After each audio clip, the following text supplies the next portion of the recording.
ప్రభు పేరిట దేవుని బిడ్డలు మీ అందరికీ సమాధానము కలుగును గాక. ఆమేన్.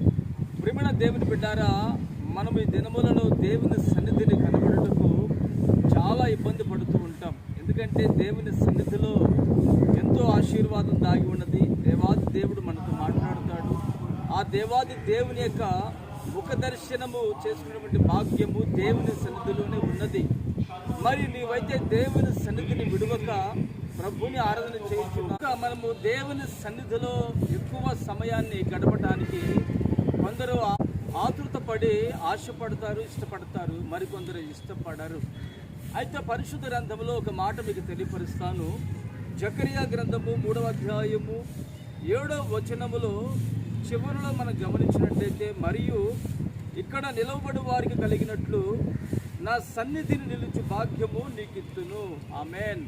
ప్రియమైన దేవుని బిడ్డారా, ఈరోజు నీవు ఏ దోషము చేసి, ఏ పాపము చేసి, అనుకోని మాటలు మాట్లాడి, వినకూడని విని, చేయకుండా పనులు చేసి నీవు దేవుని సన్నిధికి దూరమైపోయి ఉన్నావేమో, నా యేసయ్య నిన్ను ప్రేమించి మరలా నీకు దేవుని సన్నిధిలో నిలిచేటువంటి భాగ్యాన్ని కలుగు చేయబోతున్నాడు.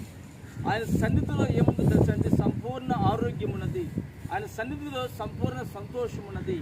ఆయన సన్నిధిలో ఏమంటే ఆయనతో సహవాసం చేసేటువంటి భాగ్యం ఉన్నది. నా ప్రభు నీకు ఈ రోజున ఆయన సన్నిధిలో నిలిచేటువంటి భాగ్యమును నీకు ధారాళముగా దయచేయునుగాక. ఆమేన్. ప్రార్థన చేసుకుందాము. ప్రేమగల తండ్రి, పరిశుద్ధుడా, స్తోత్రం చెల్లిస్తున్నాము నాయన. నీ సన్నిధిలో నిలిచేటువంటి భాగ్యము నా తండ్రి మేము ఒకప్పుడు కలిగి ఉండి ఇప్పుడు పోగొట్టుకునే వారి వల్ల ఉన్నామేమో ప్రభు, మీరు మమ్మల్ని దర్శించి ధైర్యపరిచి హెచ్చరించి మరలా మీ సన్నిధిని నిలిచేటువంటి భాగ్యమును మాకు ఇస్తానని మీరు మాకు తెలియపరిచి ఉన్నారు. ఈ మాటలు మా జీవితంలో నేటి దినమున మీరు స్థిరపరచండి. ఉన్నతమైన నీ కార్యములు నీ సన్నిధిలో నుండి మీరు మాకు అనుగ్రహించి మహిమ పొందుకోమని యేసు నామమున ప్రార్థిస్తున్నాను తండ్రి. ఆమేన్.